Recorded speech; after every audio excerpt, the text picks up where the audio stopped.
ഒരിക്കലെങ്കിലും നിങ്ങൾക്ക് ജീവിതം വളരെ ബുദ്ധിമുട്ടാണ് എന്ന് തോന്നിയിട്ടുണ്ടോ? നമ്മൾ എത്ര ശ്രമിച്ചിട്ടും കാര്യങ്ങളൊന്നും നിയന്ത്രണത്തിൽ വരുന്നില്ല എന്ന് തോന്നിയിട്ടുണ്ടോ? ഈ ഒരു ചോദ്യം നമ്മിൽ പലരും ചോദിക്കാറുണ്ട്. ഒരുപക്ഷെ ഒരു ചോദ്യം കൂടെ ഇവിടെ അവശേഷിക്കുകയാണ്. ഇത്രയും വെല്ലുവിളികളുള്ള ഈ ലോകത്തിൽ ഒരു സാധാരണ മനുഷ്യന്റെ പ്രതീക്ഷ എന്താണ്? ഇന്നത്തെ ലോകത്തിൽ പലർക്കും ജീവിതം വളരെ എളുപ്പമല്ല. കാരണം നാം നേരിടുന്ന വെല്ലുവിളികൾ വളരെയധികമാണ്. ജോലിയിലെ സമ്മർദ്ദം, കുടുംബത്തിന്റെ ഉത്തരവാദിത്തങ്ങൾ, സാമ്പത്തിക പ്രശ്നങ്ങൾ, ആരോഗ്യ പ്രശ്നങ്ങൾ, ഒരുപക്ഷെ ഇവയെല്ലാം ചിലപ്പോൾ നമ്മെ തളർത്തി എന്ന് വരാം.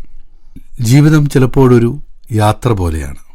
ചിലപ്പോൾ അതിൽ നല്ല ദിവസങ്ങളുണ്ടാകാം, ചിലപ്പോൾ വളരെ ബുദ്ധിമുട്ടുള്ള ദിവസങ്ങളുണ്ടാകാം, ചിലപ്പോൾ എല്ലാം നാം പ്രതീക്ഷിക്കുന്ന പോലെ നിയന്ത്രണത്തിൽ ഇല്ലെന്നും ഉണ്ടാകുന്ന സാഹചര്യങ്ങൾ വരാം. പക്ഷെ അതുകൊണ്ടൊന്നും ജീവിതം അവസാനിക്കുന്നില്ല. ചിലപ്പോൾ വെല്ലുവിളികൾ നമ്മെ കൂടുതൽ ശക്തരാക്കുന്നു. കാരണം ബുദ്ധിമുട്ടുകൾ നമ്മെ ജീവിതത്തെ കൂടുതൽ ആഴത്തിൽ മനസ്സിലാക്കുവാൻ പഠിപ്പിക്കുന്നു. തീയിൽ കുരുത്തത് വെയിലത്ത് വാടില്ല എന്നാണല്ലോ പറയുന്നത്. എന്നാൽ ജീവിതത്തിന്റെ സമ്മർദ്ദങ്ങളുടെ നടുവിൽ നമുക്ക് ലഭിക്കുന്ന ഏറ്റവും വലിയ ശക്തിയാണ് പ്രത്യാശ. പ്രത്യാശയുണ്ടെങ്കിൽ മനുഷ്യൻ വീണ്ടും എഴുന്നേൽക്കും. പ്രത്യാശയില്ലെങ്കിൽ ചെറിയ പ്രശ്നങ്ങൾ പോലും അവനെ തളർത്തിക്കളയും. നമ്മുടെ പ്രതീക്ഷയല്ല പ്രത്യാശ. പ്രത്യാശ എന്നത് നാളെ ഇന്നത്തേക്കാൾ നല്ലതാകും എന്ന വിശ്വാസമാണ്. ബൈബിളിൽ വളരെ മനോഹരമായ ഒരു കഥയുണ്ട്. ബൈബിളിൽ വളരെ മനോഹരമായ ഒരു കഥയുണ്ട്.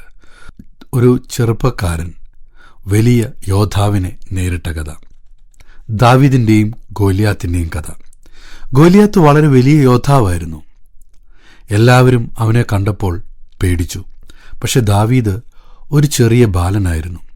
മനുഷ്യന്റെ കണക്കുകൂട്ടും പ്രകാരം അവന്റെ മുമ്പിൽ ജയം അസാധ്യമായിരുന്നു.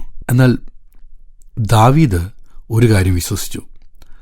അത് ദൈവം തന്റെ കൂടെ ആണ് എന്നതായിരുന്നു. അവസാനം എന്താണ് സംഭവിച്ചത്? ചെറിയ ദാവീദ് വലിയ ഗോലിയാത്തിനെ തോൽപ്പിച്ചു. ഇത് നമുക്ക് മനസ്സിലാക്കി തരുന്നത് നമ്മുടെ ശക്തി മാത്രം മതിയാകുന്നില്ല എന്നതാണ്. ദൈവത്തിലുള്ള വിശ്വാസം മനുഷ്യനെ കൂടുതൽ ശക്തനാക്കും. വളരെ ശക്തനായ മറ്റൊരു പ്രവാചകന്റെ കഥയും ബൈബിളിൽ പറയുന്നുണ്ട്. അദ്ദേഹത്തിന്റെ പേര് ഏലിയാവ് എന്നായിരുന്നു. ഒരു വലിയ വിജയത്തിനു ശേഷം പോലും താൻ വളരെ നിരാശിതനായി തീർന്നു. ജീവിതത്തിൽ ഒറ്റപ്പെടലും തളർച്ചയുമൊക്കെ അനുഭവപ്പെട്ടു. ജീവിതം പോലും മുൻപോട്ടു പോകുവാൻ കഴിയാത്ത അവസ്ഥയിലായി. എന്നാൽ ദൈവം അവനെ ഉപേക്ഷിച്ചില്ല. ദൈവം അവനെ ശക്തിപ്പെടുത്തുകയും മുൻപോട്ടു പോകുവാൻ സഹായിക്കുകയും ചെയ്തു. ഇവിടെ നാം മനസ്സിലാക്കുന്നത് വലിയ വിശ്വാസമുള്ള ആളുകൾക്ക് പോലും ചിലപ്പോൾ ജീവിതത്തിൽ തളർച്ചകൾ വരാം. പക്ഷെ ദൈവം അവരെ വീണ്ടും ഉയർത്തുന്നു എന്നാണ്. ബൈബിൾ നമുക്ക് നൽകുന്ന പ്രത്യാശ. യെശയ്യാ പ്രവാചകന്റെ പുസ്തകം 40-ാം അധ്യായത്തിൽ ഇങ്ങനെയൊരു വാക്യമുണ്ട്. നിനക്കറിഞ്ഞുകൂടെയോ? നീ കേട്ടിട്ടില്ലയോ? യഹോവ നിത്യദൈവം, ഭൂമിയുടെ അറുതികളെ സൃഷ്ടിച്ചവൻ തന്നെ. അവൻ ക്ഷീണിക്കുന്നില്ല, തളർന്നു പോകുന്നതുമില്ല. അവന്റെ ബുദ്ധി അപ്രമേയമത്രേ. അവൻ ക്ഷീണിച്ചിരിക്കുന്നവന് ശക്തി നൽകുന്നു, ബലമില്ലാത്തവന് ബലം വർദ്ധിപ്പിക്കുന്നു. ബാല്യക്കാർ ക്ഷീണിച്ചു തളർന്നു പോകും, യൗവനക്കാരും ഇടറി വീഴും. എങ്കിലും യഹോവയെ കാത്തിരിക്കുന്നവർ ശക്തിയെ പുതുക്കും. അവർ കഴുകന്മാരെ പോലെ ചിറകടിച്ചു കയറും. അവർ തളർന്നു പോകാതെ ഓടുകയും ക്ഷീണിച്ചു പോകാതെ നടക്കുകയും ചെയ്യും. നാം ദൈവത്തിൽ പ്രത്യാശ വയ്ക്കുമ്പോൾ നമ്മുടെ ഉള്ളിൽ ദൈവം പുതുശക്തി നൽകുന്നു.